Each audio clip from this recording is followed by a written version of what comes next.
Hello guys, I'm Vansh. I've been investing in the equity markets for the past 6 years and I've been doing so quite actively. I've also cleared my CFA level 1 exam. I've also worked at Motilal Oswal AMC as a equity research intern, and I've also seen the private side of market during my private equity internship at a boutique PE fund in Mumbai. So in today's video, I'll be discussing about this very interesting case of Deep Industries and why I feel that the market is massively mispricing the business. So I'll start with how I stumbled upon this business in the very first place. So I was looking at this company called Jindal Drilling. What Jindal Drilling does is they give out offshore oil drilling rigs called jackups on charter hire. So I was going through its value picker thread and it was actually trading at a multiple of 4 to 5x TTMP. So that got me quite interested in Jindal Drilling. So I started looking into the business. So I was reading the value picker thread of Jindal Drilling and there I read the mention of Deep Industries. So after finishing up with my work on Jindal Drilling, I started to read on Deep Industries and they also had a barge which they gave out on charter hire. But I realized in some time that the business of Deep Industries is quite different from that of Jindal Drilling in the sense that they have a lot of other businesses as well apart from that bars that they have given out on charter hire, whereas Jindal Drilling just has jackups that they have given out on charter hire. So that is that there's a difference in the business. So I started looking into the business, but like very soon it became clear to me that there is something off with the business. The reason is I could not understand why Deep Industries, which is a 35-40% CAGR growth company on the top line basis, the company has EBITDA margins north of 40%. The company has a good revenue visibility for the next 2-3 years since it has an order book of 3,000 crore plus. You might think that maybe the cash flow conversion is not good. That might be a reason. I looked into that as well. The CFO to EBITDA conversion for the business was north of 80%. It was something at 82% or something. Plus, this was in a B2G segment, and in a B2G segment, you all know currently what is happening, and the B2G segment ka CFO to EBITDA is not good at all. But in this case, it was really good. So I really could not understand what I'm missing in this story. Okay, so I had to dig deeper, and I realized there are a lot of concerns with the business and there are a lot of risks with the business as well, and that is the reason it is trading for cheap. So in today's video, we will discuss that why is Deep Industries trading for cheap in the very first place, and what are the variables that might change in this business which might lead to a re-rating in the business. I still feel that the company is massively mispriced. So let's look into it. Why is it so? So Deep Industries, look at the price chart. It has fallen. Look at the CFO to EBITDA conversion. The average is like 82%. This is a near monopoly business. A company which is generating like 40% plus EBITDA margin, that is growing at roughly 35% plus growth rates. Okay, and has a 3,000 crore order book and has long-term contracts, not just 1-2 year contract. It has like a long-term contracts of 3 to 5 years to even 10 years. Okay, and still it is currently trading at a single digit earnings multiple. So now what we need to here understand is that this is a traditional play of variant perception. So what does this term variant perception means? It means that when the market is looking at this company, they are seeing something else, and we as analysts, we as investors are seeing something different. I'm going to cover that what is that variant perception that I'm seeing in this business which might be the market is missing, and what the market is looking at is a generic oil and gas service business which provides its service to the oil and gas sector, which is a cyclical business. So cyclical businesses don't get that high valuations. Number one reason. Second reason is the market feels that it's a very capital intensive business, very low cash flow generating business, and the free cash flows are very low. And the third one is, if you will go to screener.com and you could look at the ROE, ROC profile, it will look very low. But that is due to some accounting issues in the books of the companies, which we will discuss going forward. One of the biggest concerns is business has a lot of governance issues, which we will dive deeper. Okay, now the business is actually a 40-45% EBITDA margin business. It's not that it's a one-time thing or it's a peak margin. Margins we can see even improving going forward. And the second part is that the revenue visibility is really high. Currently, the company is running at the rate of roughly 850 crores this year. And they have an order book of roughly 3,000 crores. So this shows that almost 2-3 years ka revenue backlog hai inke paas. They have the revenue built up. Now the contracts are also long term. Plus the company is actually generating cash flows. Like if you check the metric called CFO to EBITDA, which shows how much percent of EBITDA is converted into CFO, cash flow from operations. That number has been a healthy average of 82% in the last 7-8 years. I'm assuming a conversion of 70%, given the average is 82%, I've taken a conservative 70% conversion rate to arrive at the cash flow from operations given the EBITDA of the whole year. Okay, 1 quarter is left. I've just projected the numbers based on my understanding of the business. And the thing is that the ROE is also marked. I'll discuss why. Okay, the company has done some acquisition due to which they have got some receivables for which they have not essentially paid. I'll discuss how that works out.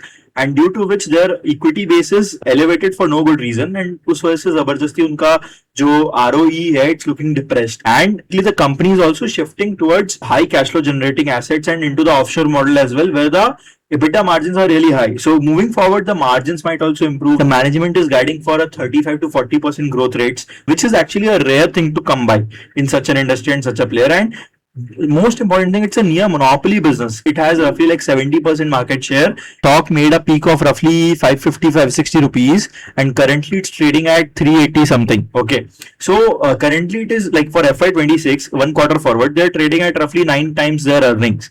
Clear disclaimer, I'm not a SEBI registered equity research analyst. Nothing discussed in this video should be considered as a buy or sell recommendation. Whatever I discuss, it's for purely educational purposes only, so that you understand how we should read the balance sheet of the company and how we analyze a company. Okay, and I will be discussing a lot of such case studies and such investment thesis on my channel. So you should look out for that. And you should always do your due diligence before putting in your money on your own. And you should always consult a financial advisor before making any financial decision. This is not a buy or sell recommendation video. This is just me teaching you how to do variant perception analysis, how to look at businesses differently from what the markets are looking them as. Okay, the business is basically a one-stop solution across the whole oil and gas post-exploration value chain. What does it mean? Let's first discuss the value chain of the oil and gas sector. Now, what happens is there are exploration companies, okay, like Shell, they go out and explore for oil. When the exploration part is done, they start to drill, and that is where deep ka business starts. Post-exploration, whatever services are there, you have to drill for the gas or the oil, you have to complete the work, okay, you have to put in work over rigs, then you start the production, you take the production and then you gather it and process it. The oil is not pure and the gas is not pure, it contains a lot of wetness and a lot of impurities which needs to be removed before putting it into the national pipelines and transported. Its gas is stored, and then you do the refining part. In that domain we have companies like IOCL and Alliance are the giants in that domain, and then you have distribution. So this is the whole value chain of the oil and gas sector. Now, where does this company come into play is from the drilling region to the entire compression and dehydration of gases. You have explored, you have done your geology and everything, you have researched कि यहाँ पे gas मिलेगा. Okay, now you drill there. So in that part, ONGC will contact players like Deep Industries and they will ask them to drill. So that is where they provide the service. And offshore mein they have support vehicles. Now let's come back to the businesses of Deep Industries. 4 segments they have. First segment is the gas compression and dehydration services. Deep provide this service on a build, own, operate model. Basically, it's like a charter hire. Basically, I have this whole dehydration unit. Now, as ONGC, you can just hire this whole compression and dehydration unit and you would use it to get that gas, purify it, pressurize it and send it into the national pipelines. Now, in this, the revenue contribution for last year, FY25, was 53%. This is the biggest chunk of revenue the company is earning. And the revenue are really sticky. Okay, so once you have started dealing with these kind of clients and on these levels, it's very hard to switch. So there's a switching cost kind of mode built in that business. And the EBITDA margins are also really high. Now, there are drilling and workover rigs. So basically, those oil rigs you have seen in videos, these kind of rigs provide to extend the life of the oil wells and the gas wells too. By the way, this company works mainly in the gas domain, the natural gas domain, not the oil domain. So majority of the revenue comes from the drilling of natural gas. Okay, so what happens is, and they like ऐसा contract मिलता है इनको कि ONGC ने या जैसे अभी recently HPCL ने इनको एक contract दिया. So these contracts are usually 3 to 5 years का contracts. Last year it was 36% of the revenue. That was also a major chunk. So ये दोनों verticals को मिला के last year revenue कितना हो गया? Roughly 90%. Now the growth pivot. Now this is what is changing in the business, which I feel the market is missing. Now the company brought in the concept of IPM, which is like integrated project management. Okay, now whatever project you have, ठीक है, अभी मेरे पास ये oil Wales है, ठीक है, अभी इनका एफिशिएंसी कम हो गया, अभी इनमें से ऑयल पहले मान लो 100 लीटर पर डे के रेट से निकल रहा था, अभी इसमें से 40 लीटर पर डे के रेट से निकल रहा है. Now I will hire a player like deep industries to increase that production. Integrated project management is basically they handle everything from well completion to fracturing. They have won a contract in this domain called production enhancement contract of ONGC. उनका राजा मुंदरी में आंध्र प्रदेश में there's this place called field called राजा मुंदरी. There is natural gas deposits are there. So उधर पे ONGC का drilling चल रहा है. There's this baseline production. ठीक है. If they increase the production beyond that baseline, they will get an incremental revenue. But okay, I'll just explain this later. Okay. So they have got this contract. It is for 1400 crores 10 years, but the management says ki 90% of the revenue will come in the first 10 years. So you can assume it's like 125, 130 crore every year from this contract. Now the thing is ki the EBITDA margin in this segment is really high, 40-45%, which is like really high. And this is what the kicker will be, and its margins bahut badega in this year and in the next year. In this year they have done like at least 60 crores only from the PEC contract because late chalu hua tha. And in the next year, the management is guiding from somewhere 140 to 150 crores. Now, coming to the final vertical is offshore services. The company has entered just a year back. What they have done is एक company bankruptcy में गई थी, उसमें से एक bankrupt company का एक asset acquire किया, प्रभा बार्ज करके एक बार्ज था, एक शिप था, एंड वो शिप को दे have purchased it for 27 crores. उस पे दे हैव एक्सपेंडेड रफली 150-170 crores फॉर रेनोवेटिंग इट. तो roughly 200 crore cost पड़ा barge का. Now the barge actually, if you go and buy the barge in this current market, it costs roughly $50 million according to the management, which is like 450 odd crores. So almost 40% cost पे they have made this barge possible, and they have sent out this barge already on a contract. ठीक है, and वो contract ऐसा है, they have contracted it for 3 years for 281 crores. So roughly 100 crores every year they will get in from this barge. Now I'll discuss the specifics of this deal later, but the thing is कि ये जो 100 crores आ रहा है ना, this is not revenue, this is completely flowing to the EBITDA. The contract is structured in such a manner. Okay, so this has been the history of the company. The company has been founded in the 1990s, and post that they have done a lot of things. They have incorporated Deep Industries. Actually इसका demerger हुआ था, अभी आगे वो भी discuss करेंगे. ये पहले दूसरी कंपनी थी, फिर उसका डीमर्जर हुआ था, और डीमर्जर होने के बाद डीप इंडस्ट्रीज बनी थी. फिर drilling and work over rigs में गए. Then they acquired in 2022 Dolphin wala company, and then in 2025 they acquired one more company called Kanda G&T Chemicals, for backward integration. And abhi now they're targeting to surpass the baseline production in the PEC contract, which they have already done. The management of the business is a very experienced and been doing this for decades now. So this is a family-owned business, obviously, by Mr. Paras Savla and Mr. Rupesh Savla, and they have a lot of other businesses in this domain as well, both unlisted and listed space mein. Dolphin is also listed. And then they have this one company called Prabha Energy, which is also listed in the CBM, coal bed methane gas domain. They have own assets. That company is actually relevant to our discussion in this. We'll discuss that. And the promoter holding has been constant, roughly 63.5%. The company has been seeing not a very much interest from the institutional investors because of the governance concern.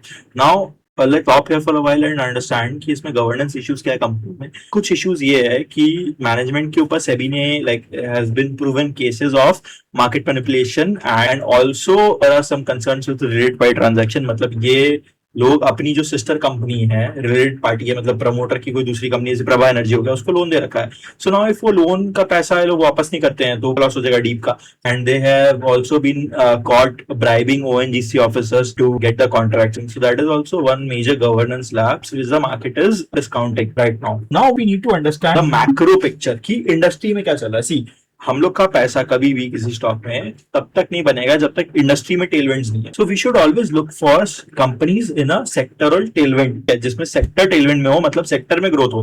अभी sector में growth कैसे आ सकता है? Sector में growth आ सकता है जैसे इसके केस में गवर्नमेंट पुश से. गवर्नमेंट पुश बहुत ज्यादा है, और हम लोग का स्टैंस रिसेंटली चेंज हुआ है फ्रॉम जस्ट एनर्जी सिक्योरिटी से एनर्जी इंडिपेंडेंस. मतलब पहले क्या था, गवर्नमेंट का स्टैंस की ठीक है हमारा इतना ऑयल कंजम्पशन है, हम सिर्फ थोड़ा सा सिक्योरिटी मेंटेन कर लें कि कल को कुछ, स्पेशली इतना अनसर्टेनिटी चल रहा है ग्लोबल मैक्रो में, they need to be certain of their energy needs. And India के energy needs are majorly imported. Like we import crude oil, we import natural gas, we import all the energy consumption, almost all of it. So we need to be very sure कि हम लोग independent अब होना चाह रहे हैं उसमें. So the government PSUs like ONGC and everyone are increasing their exploration capex as well. ठीक है, and this company is closely linked to the capex cycle. अगर एक्सप्लोरेशन केपेक्स बढ़ेगा, वो लोग ज्यादा वेल्स डिस्कवर करेंगे, ज्यादा वेल्स डिस्कवर करेंगे, ज्यादा ऑयल रिग्स लगेगा, ज्यादा कॉन्ट्रैक्ट्स देंगे ऐसे डीप इंडस्ट्रीज जैसी कंपनी को। By 2030 it is expected that the capex in the oil and gas segment in India alone would surpass $100 billion. So now that shows कि कितना केपेक्स प्लान्ड है, एंड अगर इतना केपेक्स होता है तो उसका बेनिफिशियरी अल्टीमेटली कौन होने वाला है? डीप इंडस्ट्रीज जैसे player. It is also expected कि जो नेचुरल गैस डिमांड है इंडिया में वो भी सर्च कर रहा है। By 2030 it is expected current natural gas consumption will shoot up by 60%. So now let's discuss the PC contract जो इसको मिला, वो परफॉर्मेंस एनहांसमेंट कॉन्ट्रैक्ट, क्योंकि it's half the order book. So we need to clearly understand कि ये order है क्या exact. आप ऐसा समझो एक बेस लाइन प्रोडक्शन है which is 140,000 metre cube per day. अगर डीप इंडस्ट्रीज अपने राजा मुंद्री वाले एसेट में अगर इतना गैस प्रोड्यूस करता है तो उसको एक फिक्स्ड फीस मिलेगा, let's say 10 crore per month. But base line के ऊपर तुम जितना ज्यादा प्रोडक्शन कर पाओगे, क्योंकि ये प्रोडक्शन एनहांसमेंट कॉन्ट्रैक्ट है, तुम कितना प्रोडक्शन एनहांस कर सकते हो, बढ़ा सकते हो प्रोडक्शन, तो तुम्हारा इंसेंटिव भी तुम कितना बढ़ा सकते हो उससे अलाइन होना चाहिए। सो कंपनी ने, ओएनजीसी ने जो कॉन्ट्रैक्ट डिजाइन किया है वो ऐसे ही किया है कि जो भी तुम्हारा इंक्रीमेंटल प्रोडक्शन होगा beyond 140,000 metre cube per day से, उसका इंक्रीमेंटल का जो 64% है, मतलब मान लो तुमने 100 रुपए का गैस एक्स्ट्रा प्रोड्यूस किया, तो 100 रुपए में से जो 64 रुपए का गैस है उसका जितना रेवेन्यू, मतलब 64 रुपीज का रेवेन्यू तुम कमाओगे, मतलब वो गैस तुम बेच सकते हो 64%। So what happens is, gas तुम बेचते हो दो मैकेनिज्म से इंडिया में। One is APM which is administered pricing mechanism, जिसमें प्राइस फिक्स होता है। बट ये जो इंक्रीमेंटल प्रोडक्शन है ना, उसका प्राइस फिक्स नहीं है, it is open market mechanism. मतलब इंडिया में नेचुरल गैस जो भी मार्केट प्राइस चल रहा होगा उस पर डीप इंडस्ट्रीज वो इंक्रीमेंटल प्रोडक्शन बेच सकती है। तो इनके लिए इंसेंटिव है कि ये जितना ज्यादा एक्स्ट्रा प्रोड्यूस करेंगे अबव द बेस लाइन, इनको पैसा ज्यादा मिलेगा। एक और चीज है विच मोस्ट पीपल मिस, कि revenue is fixed as 64% of the share of the incremental production. तो वो कैसे आएगा? वो नेचुरल गैस बेच के आएगा। प्लस ये ओपन प्राइस मैकेनिज्म पे है, मतलब अगर नेचुरल गैसेस का प्राइस बढ़ेगा इंडिया में, का रेवेन्यू उतना बढ़ेगा। Other side of the coin, अगर गैस प्राइसेस गिर गए तो कंपनी का रेवेन्यू भी गिर जाएगा। नाउ ये लोग बहुत एक्विजिशंस करते हैं, इन्होंने 3 एक्विजिशंस किए हैं। उसमें से पहला एक्विजिशन है डॉल्फिन ऑफशोर इंटरप्राइजेज लिमिटेड, नाम याद रखिएगा, एक ये नाम है, दूसरा नाम है डॉल्फिन ऑफशोर शिपिंग लिमिटेड। तो ये नहीं, दूसरा वाला नहीं है, पहला वाला है डॉल्फिन ऑफशोर इंटरप्राइजेज लिमिटेड। तो इसमें कंपनी को क्या मिला है एक्विजिशन करके? इस कंपनी में पहले उन्होंने कितना पे किया था एक्विजिशन के लिए? इसमें एनसीएलटी, मतलब जो कंपनी बैंकरप्सी के प्रोसेस में थी, वहां से लिक्विडेशन में कंपनी खरीदी 27 करोड़ में, बहुत सस्ते में मिल गई। क्या क्या आया? 27 करोड़ पे करके 27 करोड़ पे करके एक DP2 अकोमोडेशन बार्ज मिला, प्रभा जिसका नाम है, जिसका वैल्यू अगर, और उसको रिफर्बिशमेंट में रफली 150 to 170 करोड़ लगा, तो 200 करोड़ का खर्चा आया ये बार्ज को रेडी करने में। एंड अगर यही बार्ज आज आप खरीदने जाओगे तो उसका रिप्लेसमेंट कॉस्ट, मतलब इस इंडस्ट्री में ना जो भी ऑफशोर ड्रिलिंग, और I invest in the US markets as well, what happens is कि there are companies in the offshore drilling segment which I am tracking. So in the offshore drilling segment क्या होता है ना, जो भी आपके assets है उनको रिप्लेसमेंट वैल्यू पे देखते हैं, क्योंकि अगर आज आप वो एसेट को रिप्लेस करने जाओगे तो कितना आपको कॉस्ट लगेगा वो देखना पड़ता है। ठीक है, ऐसा नहीं है कि ये एसेट्स बहुत रीडली अवेलेबल है इंडस्ट्री में। You purchase the barge for 200 crore effectively, so you have struck a bargain deal. ठीक है, एंड उसके साथ में इनको रियल एस्टेट एसेट्स भी मिला है, सिग्निफिकेंट प्रॉपर्टी होल्डिंग्स मिला है, प्लस 100 करोड़ का कंपनी का अक्यूमुलेटेड लॉस था। ठीक है, मतलब ये बिजनेस जब चल रहा था डॉल्फिन का, बैंकरप्ट होने के पहले अक्यूमुलेटेड लॉस कैरी फॉरवर्ड होता है, तो आप लॉस को प्रॉफिट के अगेंस्ट राइट ऑफ कर सकते हो। दूसरा ये है कि इनके पास रिसीवेबल्स है 140 करोड़ के, उस पर हम थोड़ा आगे डिस्कस करेंगे। इस एसेट के साथ ना कंपनी का प्लान क्या है कि ये लोग और भी अभी ऑफशोर में एक्सपैंड करना चाहते हैं, so they are planning some capex. तो ये लोग और कैपिटल एक्सपेंडिचर करके और वेसल्स एक्वायर करना चाहते हैं। नाउ कि इसका जो कॉन्ट्रैक्ट था, ये कॉन्ट्रैक्ट इसको मिला है, ये बार्ज है बाय द वे, ये मेज है बार्ज की। ठीक है, तो ये जो कॉन्ट्रैक्ट इनको मिला है, दैट कॉन्ट्रैक्ट इज, इसका ना डे रेट होता है, कोई भी ऐसा ऑफशोर वेसल होता है ना उसका डे रेट होता है। तो डे रेट इस वेसल का, इसको जो कॉन्ट्रैक्ट डे रेट मिला है $30,000 का मिला है, $30,000 फॉर 3 years, एंड वो पर ईयर में आई थिंक 340 वर्किंग डेज होता है, रफली 281 करोड़ का ऑर्डर है। देखो नॉर्मल डील्स जब ऐसे केस में होता है ना, उसमें क्या होता है, स्टैंडर्ड कॉन्ट्रैक्ट, मैंने बहुत सारी कंपनी देखी है, वेलारिस करके यूएस में कंपनी है जो सिमिलर काम करती है, कि वेसल्स है, ट्रांसओशन है, वेलारिस है, नोबल कॉर्प करके है, ये सारे कंपनीज है यूएस में जो कि आपके वेसल्स भाड़े पे देती है। तो इनका कॉन्ट्रैक्ट ऐसा होता है, मान लो मैं ओएनजीसी हूँ, मैंने किसी का वेसल लिया, यूजुअली क्या होता है, मैं आपको 100 करोड़ दूंगा पर साल मान लो, लेकिन 100 करोड़ में आपको क्या करना पड़ेगा, आपको फ्यूल कॉस्ट वो आपको देना पड़ेगा, क्रू का जितना भी कॉस्ट रहेगा, क्रू का सैलरीज, क्रू के खाने पीने का सब कुछ इंतजाम, सब कुछ वो आप दोगे, maintenance and operation, and maintenance का कॉस्ट भी, कुछ भी ब्रेक हो गया, कुछ भी ठीक, ये सब आप दोगे। नाउ प्रभा का जो कॉन्ट्रैक्ट हुआ है वो नेट ऑफ ओपेक्स है, वो रेवेन्यू नहीं है, वो नेट ऑफ ओपेक्स है। तो ये सारा ओपेक्स है, ओपेक्स मतलब ऑपरेशनल एक्सपेंडिचर, मतलब ये सब धंधा चलाने का खर्चा है। तो ये नेट ऑफ ओपेक्स है, मतलब जिस कंपनी ने लिया है वो ये ओपेक्स वाले खर्चे खुद से करेंगे। सिर्फ जो पैसा ये जो आएगा रफली रफली 100 crore per year, 100 crore is almost EBITDA. तो ये मैं ऑलमोस्ट क्यों बोल रहा हूँ, फॉर एग्जांपल अभी कुछ एक ब्रेक हो गया था कंपनी में तो उनकी रिपेयर कॉस्ट लगा था। सो अब आप ऐसा समझो कि यार रफली रफली तुम 90-100 करोड़ का कैश फ्लो जनरेट कर रहे हो, तो आपने खर्च कितना है क्या, 200 करोड़, 100 करोड़ का कैश फ्लो जनरेट कर रहे हो यार, 1.5-2 साल में तो आपके पैसे वापस आ जाएंगे पूरे, पे बैक पीरियड बहुत कम है, और एसेट का लाइफ है रफली 15 इयर्स का, 2-3 साल में आपका पैसा पूरा रिकवर हो, उसके बाद तो जो पैसा आएगा वो पूरा आपका इफेक्टिव कैपिटल का प्रॉफिट है। तो इस डील से ना आरओसी वगैरह भी बहुत बढ़ेगा। तो इनके पास ऑफशोर में प्रभा बार्ज है, एक एंगलिंग हैंडलिंग टग है और 2 नॉर्मल टग्स है, ठीक है, और ये लोग और टारगेट कर रहे हैं और वेसल्स को ऑनबोर्ड करने का। अब आते हैं हम लोग एक बहुत इंटरेस्टिंग चीज पे, जो मैंने आपको ये बोला था ना शुरू में कि इस बिजनेस का आरओसी आरओई खराब दिखता है। उससे पहले चलो एक और डिस्कशन कर लेते हैं कि ये जो कंपनी ने अक्वायर करा, एक तो ये डॉल्फिन ऑफशोर एंटरप्राइजेस अक्वायर किया, तब आपको वो समझ में आएगा, आरओसी आरओई का कैलकुलेशन बेटर समझ में आएगा। एक तो डॉल्फिन ऑफशोर अक्वायर किया, हाँ, तो इसके साथ ये याद रखना 140 करोड़ का रिसीवेबल है। बैलेंस शीट पे आपका एक साइड पे इक्विटी होता है, लाइबिलिटी होता है, और एक साइड पे एसेट होता है। एसेट साइड में आपका क्या है, रिसीवेबल है 140 करोड़ का। ये 140 करोड़ की वजह से आपका इक्विटी बढ़ गया। आपने पे कितना किया इसको अक्वायर करने के लिए, 27 करोड़। उसमें तो बार्ज खरीदा ना, वो तो मतलब by one get one free में आया है, तो वो तो जो रिसीवेबल आया है 140 करोड़ का तो फ्री में आया है, ठीक है, उसके लिए आपने कुछ पे नहीं किया। ये बात याद रखना, आगे काम आएगा, ठीक है। Second is your dolphin offshore shipping limited. Now what this company is इसके लिए कितना पे किया इन लोगों ने, 7 करोड़, बहुत कम पे किया है। इनको क्या मिला, फ्लीट ऑफ ऑपरेशनल टग्स। अभी ये कहीं पे भी मेरे को डेटा नहीं मिला कि कितने टग्स है क्या है, व्हाटएवर, ठीक है। Fleet of small operational tugs है जो कि ऑलरेडी डिप्लॉयड है इंडियन ओशन में, और प्लस इसमें भी रफली रफली 14 करोड़ से रिसीवेबल्स है। अगेन इसके लिए पे कितना किया कंपनी ने, टोटल 7 करोड़। उसमें क्या मिलेगा इसको, एसेट ऑलरेडी मिल गया उतना वर्थ का, उससे ज्यादा ही वर्थ का, फ्री में रिसीवेबल्स और मिला है, फ्री में, मार्क माय वर्ड्स, फ्री में। हाँ, नाउ इन्होंने एक और कंपनी अक्वायर किया है, कार्ना एनर्जी एंड केमिकल्स। ये अभी Q4 FY25 में अक्वायर किया है, 2 करोड़ पे किया है इसके लिए, सिर्फ 2 crore, which is again a very small amount. What they've got is Ahmedabad में इनको ऑफिसेज और लैंड पार्सल मिल गया है which is worth almost 2 crores. Next इनको एक मैन्युफैक्चरिंग प्लांट मिला है, वहां पे इक्विपमेंट वगैरह मिला है, जो बेसिकली ये ड्रिलिंग में ना कुछ हाइड्रोकार्बन यूज होते हैं, ठीक है। तो एक और कंपनी है जो ये बनाती है हाइड्रोकार्बन, इसका नाम है विनती ऑर्गेनिक्स।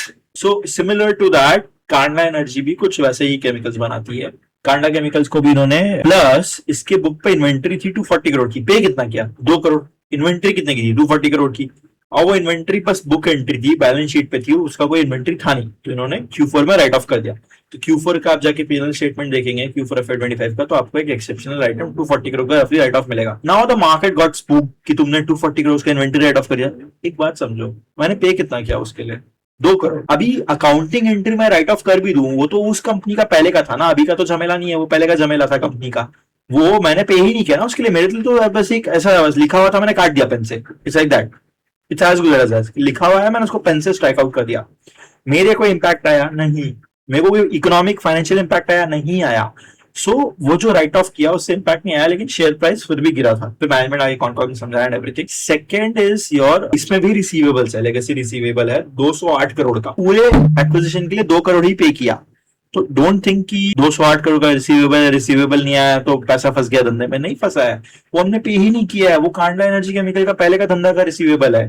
अब अगर उसमें से हमको कुछ भी आता तो वो तो बोनस होगा हमारे लिए। तो अब एक बात समझो, टोटल रिसीवेबल्स कितने हुए, 208 करोड़ प्लस 14 करोड़ डॉल्फिन के, और 140 करोड़ डॉल्फिन ऑफशोर एंटरप्राइजेस के, प्रभा बार्ज वाले कंपनी के, ठीक है। 3 कंपनी का ये रिसीवेबल्स है जिसके आपने पे नहीं किया है, तो वो रिसीवेबल्स बस रिसीवेबल्स एंट्री के लिए है और कुछ नहीं है। अब आपको एक बात समझना है, क्या आपने इसके लिए पे किया है, पे नहीं किया है, क्या आपको इसका यूटिलिटी मिल रहा है, कुछ काम मिल रहा है, नॉट मच, तो उसको हटा ही देते हैं ना कैलकुलेशन से, क्योंकि आप समझो इकोनॉमिक नेचर नहीं है उसका, उस एक वो। दूसरा क्या है ना, कंपनी का बैलेंस शीट जब आप स्टडी करोगे स्क्रीनर पे या कहीं पे भी, स्क्रीनर पे तो मत क्या करो, बेटर ये आप जाके कंपनी का बैलेंस शीट डाउनलोड करके उसमें से पढ़ा करो कि क्या है। तो जब आप बैलेंस शीट पढ़ोगे कंपनी का, तो उसमें देखोगे ना कि बैलेंस शीट पे गुडविल, इंटेंजिबल एसेट्स के अंदर अगर नोट्स टू अकाउंट्स में जाओगे तो गुडविल दिखेगा आपको रफली रफली 384 करोड़ का। अब ये गुडविल क्या है, गुडविल यूजुअली तब होता है जब आप एक कंपनी को अक्वायर करते हो एंड आप उसके नेट एसेट वैल्यू के ऊपर पे करते हो, तो वो गुडविल की तरह रिकॉर्ड होता है मेरे जो एक्वायर करती है कंपनी उसके बैलेंस शीट पे। लेकिन ये गुडविल क्या किसी एक्विजिशन से है नहीं। अगर आप कंपनी का हिस्ट्री स्टडी करोगे तो मैंने बोला था ना कि कंपनी 2006 में डीप इंडस्ट्रीज बनी, पहले कोई और कंपनी थी, डी मर्जर होकर डीप इंडस्ट्रीज बनी थी। तो ये डी मर्जर के टाइम पे एक अगेन अकाउंटिंग एंट्री था, कंपनी ने पे नहीं किया किसी को कुछ, जिस कंपनी के साथ डी मर्ज हुई थी, मैं डी मर्जर के केस में इसके बैलेंस शीट पे 384 करोड़ का गुडविल आया। अगेन इकोनॉमिकली आप सोचो, आपने पे किया उस गुडविल के लिए कुछ नहीं, सिमिलरली रिसीवेबल्स के लिए पे किया नहीं, लोग स्पूक हो जाता है कि भाई रिसीवेबल्स इतना ज्यादा है। अब एक बात समझो, अब आप जब रिटर्न ऑन इक्विटी कैलकुलेट करोगे, अगर पूरा इक्विटी लेके करोगे और जो पैट आप लोग अज्यूम कर रहे हो FY26 का, मेरे हिसाब से 250 करोड़ का पैट आएगा। अब ये जो पैट का नंबर है और अगर आप इक्विटी का नंबर देखोगे 2033 करोड़, इस पे आप रिटर्न ऑन इक्विटी निकालोगे 12.5% में नहीं आ रहा है, 12.3% आ रहा है। लेकिन आप एक बात समझो, इस इक्विटी में ना दो बड़े नंबर्स बैठे हुए हैं जो कि एक्चुअली वो इक्विटी धंधे में एम्प्लॉयड नहीं है, पे नहीं किया वो इक्विटी का पैसा शेयर होल्डर्स ने। क्या चीज है दो? पहला तो वो तीनों अक्वायर्ड कंपनी का जो लेगेसी रिसीवेबल है जिसके लिए आपने एक्स्ट्रा पे नहीं किया, डीप इंडस्ट्रीज का बिजनेस का अलग रिसीवेबल होगा, वो जेन्युइन है, वो रहेगा इक्विटी के कैलकुलेशन में। सिर्फ जो अक्वायर्ड रिसीवेबल्स है जिसके लिए आपने बहुत कम पे किया है, उतना का तो आपको एसेट ही मिल गया है, तो वो रिसीवेबल के लिए आपने पे नहीं किया है, इसीलिए उसको हटाने का लॉजिकल सेंस बनता है, इकोनॉमिक सेंस बनता है। एक होता है अकाउंटिंग वाला सेंस, एक होता है धंधे का, बिजनेस का इकोनॉमिक सेंस। सो हम लोग को as investors our job is to understand the economic nature of the business, the true economics of the business. So जो इकोनॉमिक नेचर आप देखोगे ना बिजनेस का, उस वजह से हमको ये दोनों हटाना पड़ेगा। तो ये जब दोनों हटाओगे तो रिड्यूस इकोनॉमिक इक्विटी बेस क्या हो जाता है, 286 करोड़। फिर पैट सेम रखो, 250 करोड़ का पैट, मतलब 2100 के बदले 1300 का इक्विटी बेस हो गया।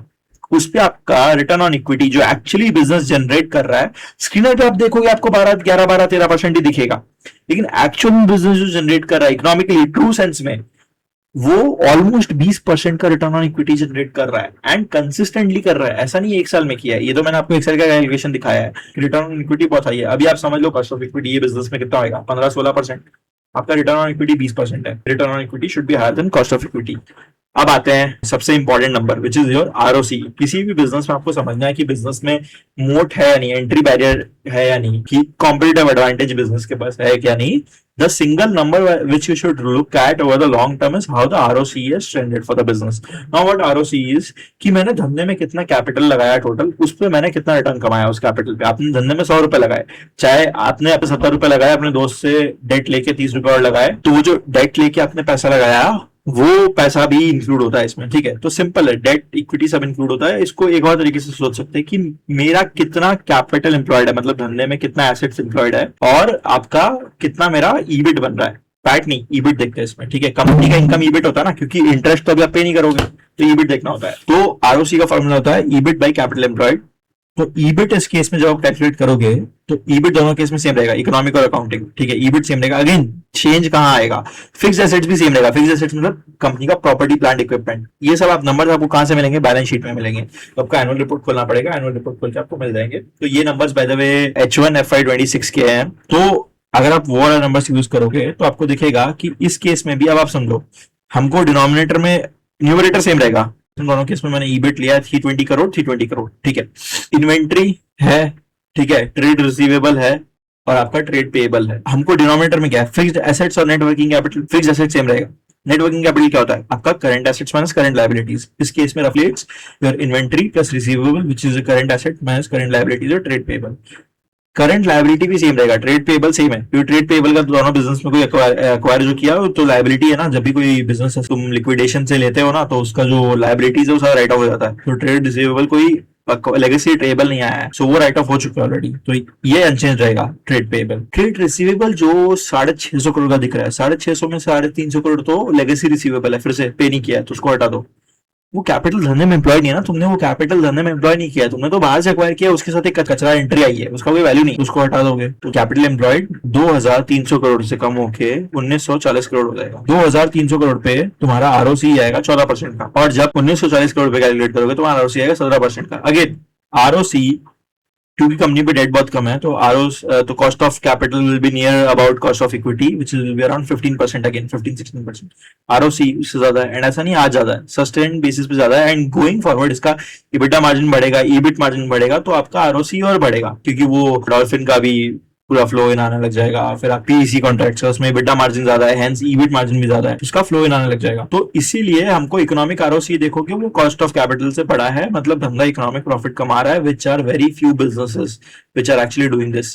एंड ये और आपका CFO टू EBITDA का नंबर देखोगे which is 82%, this shows that the business is generating cash. I don't understand why the market is not seeing this, कि ये बिजनेस ऐसा नहीं है कि लोग बोलते हैं कि प्रमोटर में governance issues and everything, okay it's fine, है governance issue, I am not arguing against that, लेकिन क्या फंडामेंटल बिजनेस ग्रो कर रहा है? चेक। फंडामेंटल बिजनेस क्या कैश फ्लो जनरेट कर रहा है? चेक। क्या फंडामेंटल बिजनेस का आरओसी आरओई बढ़िया है? चेक।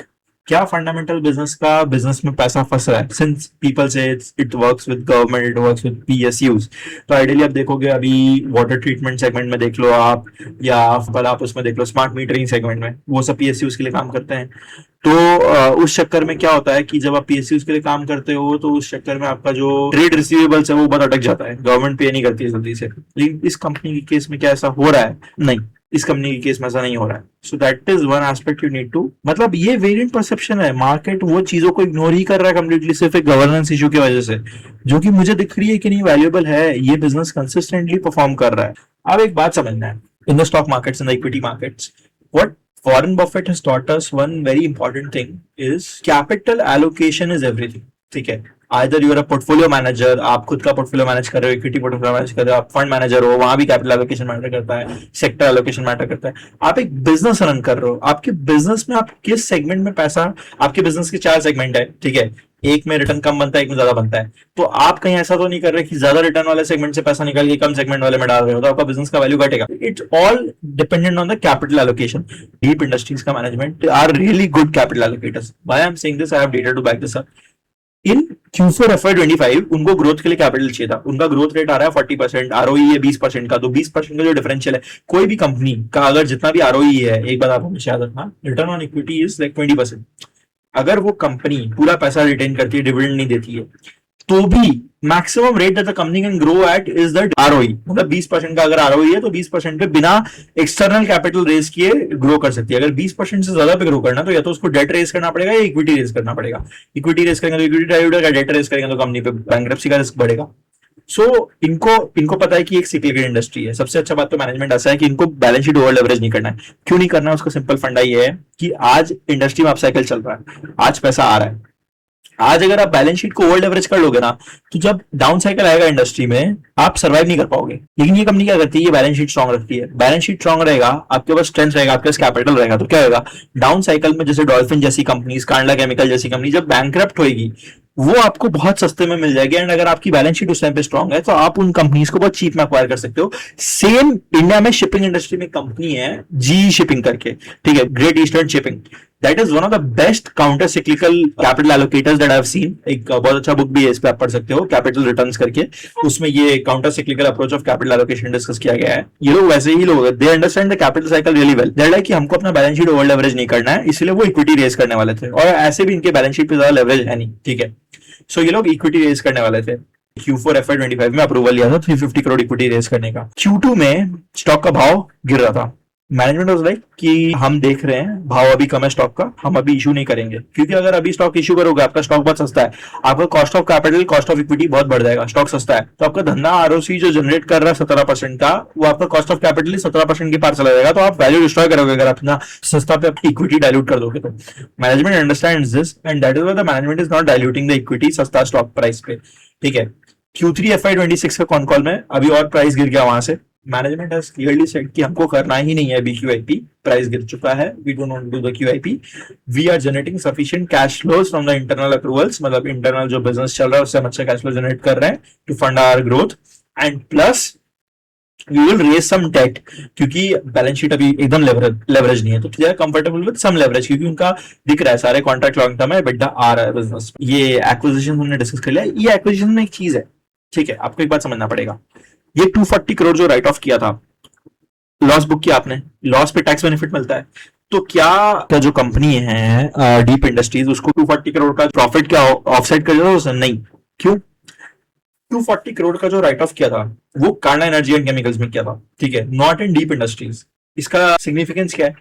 आप जिस एंटिटी में राइट ऑफ करते हो, आप उसी एंटिटी में गेन्स के अगेंस्ट सेट ऑफ कर सकते हो, और कांडला केमिकल्स का तो अभी कुछ है ही नहीं operating business. Actually in the next year they are saying by end of FY27 they will start production in Kandla chemicals, and उससे उनका EBITDA मार्जिन रफली 200-300 बेसिस पॉइंट और बढ़ेगा, मतलब उनका बैकवर्ड इंटीग्रेट कर रहे हैं ना, तो अभी वो लोग कुछ ऑर्गेनिक ऑयल्स वगैरह है ड्रिलिंग में जो यूज होता है वो किसी और से लेते हैं, कांडला केमिकल खुद बनाने लगेगा तो उनका बैकवर्ड इंटीग्रेशन हो जाएगा, तो उनका पॉइंट मतलब 2 से 3% एबिटा मार्जिन और बढ़ेगा। सो उन्होंने क्या किया बेसिक, तो वो जो लॉस है ना वो आपके सब्सिडरी, ये सब्सिडरी है Kandla energy and chemicals, subsidiary के प्रॉफिट के अगेंस्ट सेट ऑफ होगा, उसके अगेंस्ट नहीं। तो ऐसे ही इनका अक्यूमुलेटेड लॉसेस भी है। प्रभाबाज जो है उसकी जो कंपनी है उस पर 100 करोड़ का अक्यूमुलेटेड लॉस है, और जो कांडला केमिकल है, कांडला एनर्जी एंड केमिकल पे रफली रफली 200 करोड़ का अक्यूमुलेटेड लॉस है। ठीक है, अक्यूमुलेटेड लॉस वो राइट ऑफ के अलावा। अभी जो अक्यूमुलेटेड लॉस है इसका क्या कर सकते हो, management in YouTube interview they said कि what they will do is कि they will merge either Kandla Energy और केमिकल्स और Dolphin Offshore into your Deep Industries. इससे क्या रहेगा, डीप इंडस्ट्रीज जो प्रॉफिट कमा रहा है उसके अगेंस्ट पे आप ऑफसेट कर पाओगे, मतलब डीप इंडस्ट्रीज का जो प्रॉफिट आ रहा है उसके अगेंस्ट पे ऑफसेट कर पाओगे। अगर मर्ज कर दोगे तो it becomes a single entity, single entity हो गया। अभी अगर प्रॉफिट डीप इंडस्ट्रीज कमा रहा है उसको भी आप ऑफसेट कर पाओगे जो 200 करोड़ का लॉसेस है उससे। ठीक है, so that becomes a very good tax. And I think अगर आइडियली आप मर्ज कर ही रहे हो दोनों में से एक ही करना है, आई थिंक कांडला केमिकल्स को करोगे कि 200 करोड़ का है, 200 करोड़ पे आप पकड़ लो 25% भी टैक्स ब्रेक मिलता है अगर आपको, तो 25% आपका टैक्स में बचेगा, मतलब 50 करोड़। कांडला केमिकल के लिए आपने पे किया 2 करोड़, आपका बच कितना रहा है, 50 करोड़। अभी मैं नहीं कह रहा कि ये होगा, management has hinted in a interview on YouTube, I don't know how much truth lies in their कि वो होगा या नहीं होगा या कब होगा, विल सी अबाउट दैट। ठीक है, but that is one optionality built into this company. तो दिस इज क्लियरली शोइंग कि ये रिसीवेबल्स आपको अगर मिलते हैं तो एक चीज ना, एक और चीज है, ये रिसीवेबल्स अगर आपको मिलते हैं तो ये डायरेक्टली आपके प्रॉफिट बिफोर टैक्स में आएंगे या प्रॉफिट आफ्टर टैक्स में आएंगे, ये देखना है। मतलब उस पर टैक्स देना पड़ेगा जो गेन, मान लीजिए अगर 100 करोड़ का रिसीवेबल मिल गया, 363 में से 100 करोड़ का रिसीवेबल आपको कैश रिसीव हो गया, अगर 363 में से 100 करोड़ का कैश रिसीव हुआ तो उस पर क्या हमको 25-30% टैक्स देना पड़ेगा? The answer is no. The reason being कि जो कंपनी थी पहले बैंकक्रप्ट होने के पहले उसने ऑलरेडी टैक्स दे रखा था उस रिसीवेबल्स को, उसका सेल्स किया रहेगा, अक्रूवल सेल्स हुआ रहेगा, पीएनएल पर टैक्स दिया रहेगा, व्हाटएवर टैक्स दिया हुआ है, तो that will directly add to the bottom line, मतलब पैट पे से जुड़ जाएगा। That is one optionality built in the company. And management ने उसी इंटरव्यू में, मैं लिंक डाल दूंगा नीचे वीडियो में, मैनेजमेंट ने उसी इंटरव्यू में दे सेड कि डॉल्फिन से ट्रेड रिसीवेबल्स 140 करोड़ है, out of that 140 crore 100 crore is अपना इंडियन कंपनीज का, डोमेस्टिक कंपनीज का receivable, and the other 40 crore is international companies का receivable. Now in the Indian receivables out of 100 crore they have already got an arbitration award, मतलब court की तरफ से they got the arbitration ruling की जो company receivable वो करती है they will give them 30 crore, and जो फॉरेन रिसीवेबल है उसमें भी उनको आर्बिट्रेशन लिक्विडेशन वाटरफॉल का मिल गया, मतलब वो कंपनी लिक्विडेट हो रही है according to the management. I don't know how much truth lies in that, but liquidate हो रही है according to them, and liquidation में जो पैसा उनको मिलेगा वो उनको मिल जाएगा। अब ये इन्होंने बोला था आई थिंक Q1 के आसपास या Q4 के आसपास, Q4 FY25 के आसपास। उसका अभी तक तो ना मैनेजमेंट से किसी ने पूछा है ना मैनेजमेंट ने सामने से कोई रिप्लाई किया है सामने से आगे बढ़ के, तो आई डोंट थिंक इसमें कुछ होने वाला है। But doesn't matter, you have not paid anything for it, it just अगर tax losses भी अगर तुम उसको, you can take the tax losses and you can take the shield benefit out of that, that is also worth it, and even if you get nothing out of it then also doesn't matter, then also you have not paid anything for that, so it doesn't matter। ठीक है, and remember acquisitions में पैसा बहुत कम खर्च किया है, Kandla chemical 2 crore, dolphin offshore Prabha barge वाला 27 crore, dolphin offshore वो सर्विसेज टग्स वाला 7 करोड़, बहुत कम पे किया है। सो राइट ऑफ हो जाए doesn't matter, you have not paid anything for those, उतना अमाउंट्स का you have gotten more than that assets, so it doesn't matter about the write offs। ठीक है, आगे रेवेन्यू विजिबिलिटी बहुत अच्छा है बिजनेस का, बिकॉज आपका ऑर्डर बुक ऑलमोस्ट 3000 करोड़ है, एंड ये जो इतना बड़ा आपको जंप दिख रहा है ऑर्डर बुक में फ्रॉम रफली 1500-1600 crore to 2000 crore, that is due to that one time order of 1400 crore का PEC order. Now the point is कि अभी उसके बाद भी इनको 2 और ऑर्डर्स मिले हैं, वो इसमें काउंट नहीं किया मैंने, अभी 2 और ऑर्डर मिले हैं 3000 करोड़ के बाद भी। So one is I think for 140 odd crores and the other one is I guess for 180 crores something like that, तो और 2 ऑर्डर्स मिले उनको। अब आते हैं फाइनेंशियल प्रोजेक्शंस पे। Now this form a very important part of our thesis. According to my analysis, so in projecting the revenues, FY24 का मैंने actuals लिया है, FY25 का actuals लिया है, FY26 onward expected है, FY26, FY27, FY28 का expected है। मैंने लिया है FY26 का 840, मैनेजमेंट इज गाइडिंग 850 प्लस 850 860 की रेंज में मैनेजमेंट गाइडेंस है, मैंने कंजर्वेटिव होकर 840 लिया है। उसके बाद मैंने रफली 30% कंपाउंडेड ग्रोथ लगाया है, 30% कंपाउंडेड ग्रोथ करके 2 साल में 1435 पे रेवेन्यू बनाया। ठीक है, if you will pet order book and if you listen to the management commentary, They're saying कि 35%, 30 से 35% का ग्रोथ आएगा, and I have taken a conservative 30%, I have not taken higher growth rates, ठीक है। And then EBITDA margin में भी they are also saying कि improvement होगा, सो FY26 का एक्सपेक्टेड है रफली 44% EBITDA मार्जिन, ठीक है। बट आई एम सेइंग कि चलो ठीक है 44% को ही दे आर सेइंग कि EBITDA मार्जिन और बढ़ेगा, स्पांडा केमिकल जब ऑनलाइन आएगा तो 200 से 300 बेसिस पॉइंट से बढ़ेगा, मतलब ये 44% का 47% भी जा सकता है, लेकिन आई एम सेइंग कि 44 पे ही कांस्टेंट लिया है मैंने, just to be on the conservative side of valuations, तो मैंने 44 का लिया है EBITDA margin. When you multiply 44% by 1435, you get a number of roughly 630 crores. 630 crores would be EBITDA according to me in FY28. These numbers might change a bit depending on what the steps the businesses take, but roughly the number should be in line. Okay, and the PAT number kept the PAT margin the same. This year it's roughly 31%. I've taken the PAT margin roughly to be 32% going forward. So by doing that, the PAT comes around to roughly 460 crores. Okay. Now you need to understand what a forward PE is. Forward PE is nothing but आज का market cap divided by next year का earnings या उसके आगे का earnings. So 1 year forward PE, 2 year forward PE, it's like that. So when I calculate the forward PE for my business, current for FY26, it comes out to be 9.5 times. This shows कि on a conservative basis also the stock is so undervalued, like it seems like that. उसके reasons यही है, governance issues है। अगर ये सब issues का optics clear हो जाए ना, ROE कम दिख रहा है business का, ROE बढ़ा हुआ है, ठीक है, एक्चुअली में ROCE डिप्रेस दिख रहा है, that is actually a better number. Write off investors are scared कि राइट ऑफ होएगा, write off it doesn't matter, like those things you are not paid for those write offs, so economically nothing will change, you can hold like ठीक है, एक बार quarter में bump आएगा, अगर एक quarter में राइट ऑफ किया, let it go, like price will be volatile, you can just sit through it, and if you sit through it, markets will later और सूनर रियलाइज कि what the true value of the business is, and our job as investors is to sit through volatility and understand how variant perception thing is going to play out, because variant perception जब आपका होता है ना, it takes time and patience to play out, ठीक है।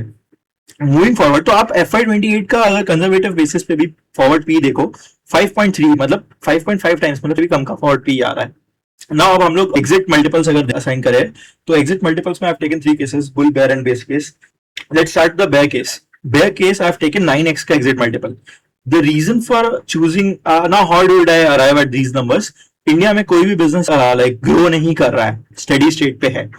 Steady state companies को जिनका growth rate बहुत कम होता है, उनको आप पी मल्टीपल मिलता है that is around 6 to 7 times earnings, ठीक है। आई हैव टेकन कि अगर FY28 के एंड में भी कंपनी अगर बेरली 10% भी ग्रो कर रहा है, तो भी उसको 9 टाइम्स का तो अर्निंग मल्टीपल मिलेगा ही मिलेगा, एंड 9 टाइम्स का अर्निंग मल्टीपल पे I think the current upside from the current market cap is रफली 70%, ठीक है। These are my projection, no buy sell recommendations, you have to do your own research. अगर हम लोग बेस केस लेते हैं, मतलब business is growing at at least 15%, I am saying कि भाई यू आर सेइंग कि you will grow at 30-35% for the next 2 years, ठीक है। तुम 30-35% पे ग्रो कर रहे हो, अचानक से थर्ड ईयर में तुम्हारा ग्रोथ रेट 10% तो नहीं गिर जाएगा। आई एम सेइंग 15% भी अगर होता है, 15% तो तुमको इजीली 12 टाइम्स का 12 टाइम्स का एग्जिट मल्टीपल मिलेगा। At that point you have a 125% का upside. And in the bull case, जब आपके अर्निंग्स को 15x का, मतलब your earnings is still growing at 20% plus, उस केस में एंड दिख रहा है आगे रेवेन्यू विजिबिलिटी, ऑर्डर बुक है उस केस में, मतलब वही है। फिर FY28 they need to have really good order book, they need to have really earnings visibility FY28 के end में, and they need to maintain this momentum of growth beyond 20%, ठीक है। अगर वो FY28 के बेस पे भी वो कर पाते हैं, then market will definitely assign them a multiple greater than 15 times earnings, and 15 times earnings पे जो बन सकता है probabilistically that's 180%, ठीक है। और अगर इन सबका IRR निकाले, IRR मतलब सिंस ये सारे रिटर्न्स 2.25 years में बन रहे हैं, मतलब 9 quarters का प्रोजेक्शंस है, तो 9 क्वार्टर्स में अगर आप IRR निकालोगे तो बेयर केस में 26%, बेस केस में 43%, एंड बुल केस में रफली 60%. Nothing is a buy sell recommendation. What you need to understand here is that this is how I think about like putting a price onto the business. And mind it, this growth rate that I've taken, 30% का growth rate in the top line, and then उसका EBITDA margin projection and your PAT का projection, I have not considered any of those receivables कि receive हो जाए. I have not considered कि Kandla chemicals से EBITDA margin increase हो जाए. I have not considered कि वो टैक्स बेनिफिट्स मिल जाए हमको, ठीक है. I have kept everything as it is currently in the business, and I have projected those numbers only. मतलब ये बिजनेस का ऑपरेटिंग बिजनेस से ये नंबर्स आएगा. If any those things happens, that's like an upside in the business. Now, the biggest risk which I feel, the governance issues, that needs to be discussed in detail. Okay, the first and the foremost governance issue is the promoters have been accused and proved in the past by SEBI of insider trading. Another thing is officials of ONGC were held in custody for taking bribe from Deep Industries. They bribed the ONGC people as well to get the contracts. Those things are there, and these are serious governance lapses. But one thing you need to understand is key at the end of the day, 63% stake is with the management. They have their own skin in the game, and they have other companies as well. They have a lot of companies in the value chain. One company that we have to monitor apart from Deep Industries when we are investing in Deep Industries is Prabha Energy. Now, what Prabha Energy does? Prabha Energy owns CBM assets. What is CBM assets? CBM is coal bed methane assets. What does it mean? मतलब coal mines type का है जिसके bedrock के नीचे methane gas मिलता है.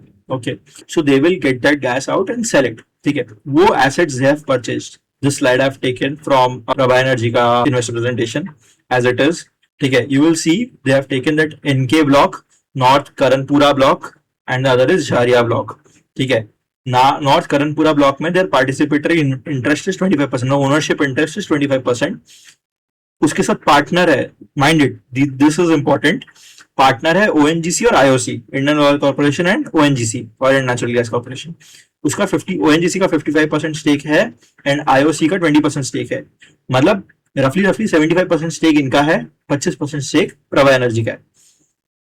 And इसमें production is planned from 74 wells. Slide में लिखा है कि commercial production expected in Q1 FY26, but ये अभी जो ये नीचे आप देख रहे हैं Feb 10 2026 में ये इनका Q3 का रिजल्ट आया था. ऑडिटर का जो नोट्स होता है उस सेक्शन में लिखा था the NK block that are currently under the testing phase. NK block जो है वो अभी भी टेस्टिंग फेज में है और उसने प्रोडक्शन कमर्शियल प्रोडक्शन शुरू नहीं किया है. Q3 खत्म हो चुका है. ठीक है, so that is one thing you have to keep in mind. These dates are very optimistic. Production शुरू होगा, डेफिनेटली होगा. उसका रीजन है होने का कि 25% सिर्फ इसका है पार्टिसिपेटरी इंटरेस्ट प्रभा एनर्जी का, बाकी ओएनजीसी और आईओसी का है. ठीक है, एंड झारिया ब्लॉक में 90% इसका है, 10% भारत कोकिंग कोल अभी जिसका आईपीओ आया उनका है. ठीक है, which is a subsidiary of Coal India. Now you have to understand is कि they have partnered with giants in this industry to get the gas out and sell it. And the reason is कि वहां पे भी pipeline नहीं बना है, वो pipeline भी बन रहा है. It will take some time. ठीक है, it may be a few quarters. Now you need to understand one thing. ये मैं क्यों प्रभा एनर्जी डिस्कस किया? Deep industries is given Prabha energy loan of 90 crore. That is a big sum. Why is it a big sum? Because अगर आप देखो तो FY26 में company का पैट कितना है? कंपनी का पैट 260 करोड़, रफली 260 करोड़ के आसपास नंबर आएगा. 260 करोड़ में से 90 करोड़ फॉर एग्जाम्पल आप मान लो 90 करोड़ का तो उसने दे रखा है प्रभा एनर्जी को.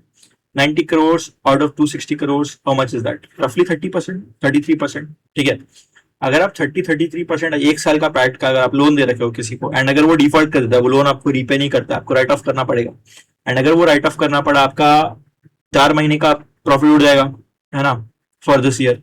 You need to understand this. You need to think in probabilities. That is what Howard Marks sir teaches us. You have to think in probabilities. You cannot say कि एक आउटकम होगा. You cannot say कि loan right of ही होगा. And you need to understand कि what the market is pricing in. Currently the market is pricing in कि write of होगा. But I have a variant perception view. The reason for that is I have studied Prabha Energy. I have gone detail जो publicly available data है सब उनके filings में है, उनके corporate filings में है. You will see. अगर अभी आप देखो, एक तो उनका पार्टनर्स आईओसी है, फिर आपका ओएनजीसी है, फिर आपका भारत कोकिंग कोल है, तो पार्टनर्स एक नंबर है, सो वो बिजनेस ऑनलाइन आएगा ही आएगा. Number 1 reason.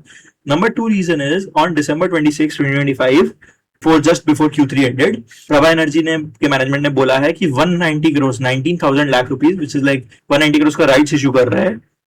क्यों? To put more equity into the company. Why? They need capex for that asset to start, and mostly the promoter only will put money into this because 80% stake promoter के पास है. Why they have done that? They have not stated it, but according to me, I think they need that money for capex for building those pipelines and everything to ये gas निकाल के बेचने के लिए.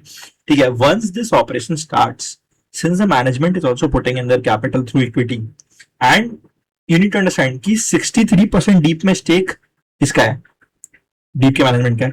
Prabha energy में 80% stake है. Now what happens is कि अगर मान लो ये लोन राइट ऑफ होता है तो फायदा किसका है? प्रमोटर का फायदा है, कितने अमाउंट का फायदा है? 63% यहाँ पे ओन करते हैं, 80% यहाँ पे ओन करते हैं, डिफरेंशियल रफली 15% का है। 90 करोड़ का लोन है, 90 करोड़ का लोन का 15% कितना होता है? इट्स रफली रफली 14 13 करोड़ का फायदा है डीप इंडस्ट्रीज के प्रमोटर्स का, अगर वो लोग लोन लोन राइट ऑफ करते हैं। But tell me one thing, 13 14 crore के बेनिफिट के लिए will they be willing to sacrifice the credibility? मतलब मार्केट में अपना नाम नहीं खराब करना चाहेंगे, what I feel. So I don't think, it's my thinking, I might be wrong. Okay, it's again probabilistic thinking. I think the probability of them writing off this loan is very low, and plus this loan is given on an interest basis. मतलब free में loan नहीं दिया है, 12% interest charge कर रहा है Deep industries Prabha energy को। Now the twist is कि लेट्स से 10 करोड़ का इंटरेस्ट है, 10 करोड़ का इंटरेस्ट आना चाहिए प्रभा एनर्जी से डीप इंडस्ट्रीज को। 525 के पीएनएल में डीप इंडस्ट्रीज के इंटरेस्ट आया है। कैश फ्लो स्टेटमेंट में जब देखोगे प्रभा एनर्जी के सिर्फ 15 लाख का आउटफ्लो हुआ है, देना कितना था? 10 करोड़। दिया कितना है कैश? 15 लाख का। इसका मतलब प्रभा एनर्जी, अगर आप उनका रेवेन्यू देखोगे, उनका एक 1 पॉइंट समथिंग करोड़ का रेवेन्यू बन रहा पर क्वार्टर, ठीक है। वो कहां से पे करेंगे इतना? अभी नहीं पे कर सकते, क्योंकि अभी लास्ट लाइन पढ़िए स्टेटमेंट का, further the sales generated during the testing phase have been recognised as revenue in the statement of profit and loss. तो अभी टेस्टिंग फेज चल रहा है, ठीक है, ऑडिटर ने बताया। तो जो टेस्टिंग फेज चल रहा है उसका जो रेवेन्यू है, टेस्टिंग फेज में तो बहुत कम गैस निकल रहा है, तो उसका बहुत कम रेवेन्यू है, तो वो रेवेन्यू बुक कर रहे हैं। तो अभी वो रेवेन्यू नहीं आ रहा है, बट एक बार वो रेवेन्यू आएगा तो hopefully they will start paying the cash interest to back to deep industries. And once this payment back to deep industry start, I think that governance risk issue that is looming on the company will also go away. That will also be a major part of re-rating of the business. ठीक है, governance issue है, but we need to track how Prabha Energy is doing to understand that उसका impact. Now, finally, we need to discuss कि ठीक है, if everything is so hunky dory with the business, then why are not institutional investors in this? Cause if you have an institution bend, you will understand that you are managing other people's money. It's very difficult for institutional investors to justify to their clients that boss, I'm entering into a company with known governance issues. Because if something goes south for governance issues, what will end up happening is they will be faced with lawsuits कि you knew कि governance issues are, फिर भी stock लिया, फिर भी business लिया. That is one aspect of it. So first of all, the biggest issue is corporate governance concerns. So the antithesis pointers for not investing in this company would be governance issues, governance concerns. That 90 crore loan, SEBI का proven case, ONGC tender में bribery, ठीक है. Second is related party loan. I have discussed that in detail. You have to form your own view on that. मेरा view I have shared. I feel once Prabha Energy का assets will start generating cash, I think they should pay back. ठीक है, that's my view. Let's see what happens. Now potential write off overhang. What this is? Q4 FY25 Kandla chemicals का 240 करोड़ का inventory right of किया, 2 करोड़ पे किया था, 240 करोड़ का right of लिया, 2 करोड़ में प्रॉपर्टी ओवर मिला, तो जितना पैसा दिया उसका एसेट्स तो मिल गया, मतलब पेपर एसेट्स में राइट ऑफ किया, nothing else. You did not lose money on that, but the markets still punished you. The market's reacting really bad. Always think in terms of business economics, not accounting entries. Economically, did the business lose anything? Did the business lose 240 crores? No. So should that stock be punished in that case? No. But markets are irrational. Efficient market hypothesis doesn't work. Similarly, I have discussed key balance sheet 363 crores का receivables है cumulatively from the 3 acquisitions. They are saying, management is saying कि we have recovered 40 crores of the international वाला arbitration में है, liquidation में है, 30 crores Indian वाला we have recovered arbitration में है, ठीक है. My point is कि let's assume no money comes in. Like analysts in the con calls have asked them a million times that will there be any further write-offs? Management has said a simple thing. We are trying to recover some of the money. Whatever we recover will directly flow to the PAT. That will be free money for us. Are they really recoverable? I don't think so. So going forward, there could be another write-off. FY26 में write-off नहीं होगा, management ने बोला है, but 27-28 में definitely हो सकता है, एंड आई थिंक होगा. अगर राइट ऑफ होता है 363 करोड़ में से मिनिमम 300 करोड़ का तो राइट ऑफ होगा, उससे ज्यादा का भी हो सकता है. आई थिंक मोस्टली पूरा ही होगा. इफ 363 करोड़ का राइट ऑफ आता है फिर से पीएनएल पे, मे बी एक चंक में नहीं आए, may be in multiple chunks, 2-3 chunks. If that right of comes, market will punish the stock. But again, you need to ask this question: did the company really lose 363 crores? No, they did not lose. Did they pay for it? No. Right now, those assets are like free money. It's like if you get it, that has value. If you don't get it, no loss. ठीक है, you are not paid for that. So मिल गया तो free का पैसा है, नहीं मिला तो doesn't matter. So that is one aspect you need to look at, and mind it, whatever projections you have made for the revenue, margins, PAT, everything, those projections does not include a single penny from these. But you need to understand that if write-off happens, stock में overhang create हो जाएगा. There will be an overhang in the stock for at least a few quarters till the management clarifies this again. Market has known this, but still market punished it. So markets are irrational. Market will maybe still punish this. So there might be an overhang in the stock. So इससे कुछ economic loss नहीं है, long term loss नहीं है, but stock price में overhang create हो सकता है. The two major antithesis pointers that have played out recently in the last 2 months are customer concentration and order book dependency. Just on 13th February, what happened was इनका एक oil rig था, वो work over एक था, उस पे कुछ लोगों ने अटैक कर दिया. And then ONGC was like they have temporarily suspended the drilling contract for Deep Industries, and it's a provisional pension, nothing major. The management says that the estimated revenue impact for Q4 FY26 would be roughly 5 to 6 crores, which is minimal at like पूरे साल का अगर revenue 850 crores है, 5-6 crore का revenue impact in a quarter is not major. But what this shows is, since your 60-70% business comes from ONGC, if you keep on doing such things, if you keep on getting warnings by ONGC, if you keep on getting suspended by ONGC, what will end up happening is eventually they might not work with you. But again, my thinking in that, again, from a Deep Industry owns 70% post exploration value chain. They have greater than 70% market share. ONGC doesn't have a very good alternative to work with.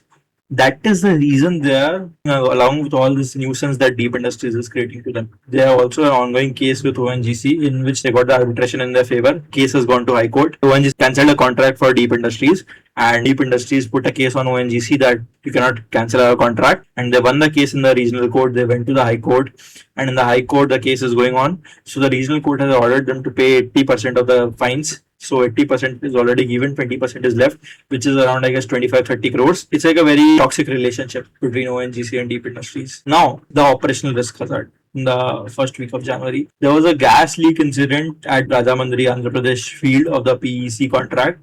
ONGC के साथ they were drilling, and there was unexpected pressure. That well burst open and gas निकलता, it caught fire.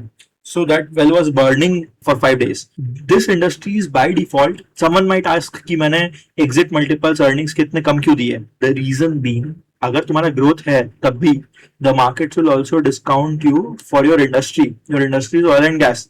Any accident can happen, and those accidents can cost you a lot of money. में इस accident के case में, जनवरी वाले राजा मुंदरी के accident के case में कुछ loss of life नहीं हुआ, capital impact भी बहुत ज़्यादा नहीं आया, but that rig got destroyed, so that rig has gone for repair. So they have like 40 plus wells there, उसमें से एक well खराब हुआ है, doesn't impact their production that much. 2.5% का impact पड़ा, but ठीक है, that will be sorted. But the issue is कि आज एक हुआ है, you never know what will happen in this industry. Market will always be discounting that risk. Now, what are my final take? But then you have governance issues. That is one of the biggest red flags in this business.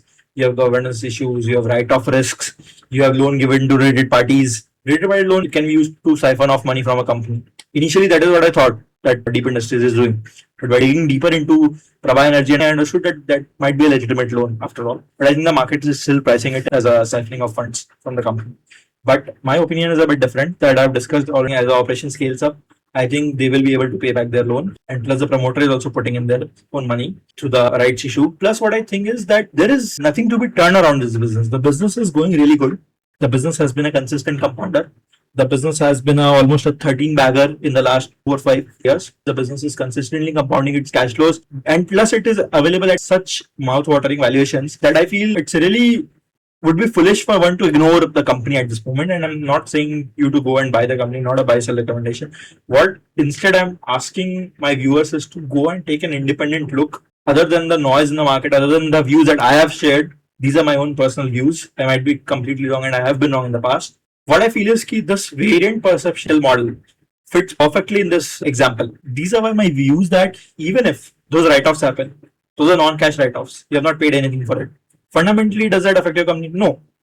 Sentimentally, yes. The sentiment might become negative for a while. I think that's just an opportunity to add more from my perspective. And the second point is, you need to ask, is the business resilient? Is the business generating cash? Yes. 80% CFO to EBITDA. Is the business generating really good return ratios? Yes. 17% ROC, 20% ROE on an adjusted basis. Is the governance issue truly a governance mishap? The Prabha Energy loan. Others ones are proven. Other ones are true. As Howard Marks says, as an investor, you don't need to be an optimist. You don't need to be a pessimist. You need to be a skeptic. And I'm skeptic of the fact that they will not pay back the loan. So that is one mental model that I have. And apart from that, you need to understand that write-off हुआ भी doesn't matter. You didn't pay anything for it, so write-off happens. Nothing economically changes for the business. Plus, you're getting this company for really cheap right now. Like even if you pay the current valuations, I think the margin of safety is already built in. 2 year forward, the earning multiple that you are paying is almost 5.3x. I don't think this a low floor valuation can go to unless something really bad happens in the business, which obviously can. Anything can happen. But that's my way of thinking about valuations and margin of safety. This business is not for people like momentum traders or people like the stock will double in 2 weeks. We don't look at companies like that. We try to find companies which we feel are mispriced in the market, which we feel are not appropriately valued by the market. And in this company, we feel that that's true. And if you'll see, in my valuations, I have not taken any windfall gain from the receivables. If that comes in, that's a cherry on the top. So in this case, I feel the downside is really protected. The upside could be good, could be neutral. It very low probabilities that it could be bad. But this company is something which is, after all, having governance issues. You cannot ignore that fact. And as an investor, you have a collection of stocks, you have a portfolio of stocks. You don't own just one company, you own a collection of a basket of companies. So, one of the most important things as an investor is to manage your risk to protect your downside on the overall portfolio level, not an individual company level, but on the portfolio level. How do you protect your downside on a portfolio level? One of the ways of doing that is through your position sizing. If you size your position correctly, if you don't go overboard on a name, then you reduce the risk. But in this company, I feel the risks are genuine, the risks are there. So one should not go overboard with allocation in that company. One should be mindful of the risks and the return scenarios and everything, and then keep their allocation mindful. Ideally, not very high allocation. Thank you. Have a great time reading the business, and I wish I'll see you again in my next video. Bye, folks.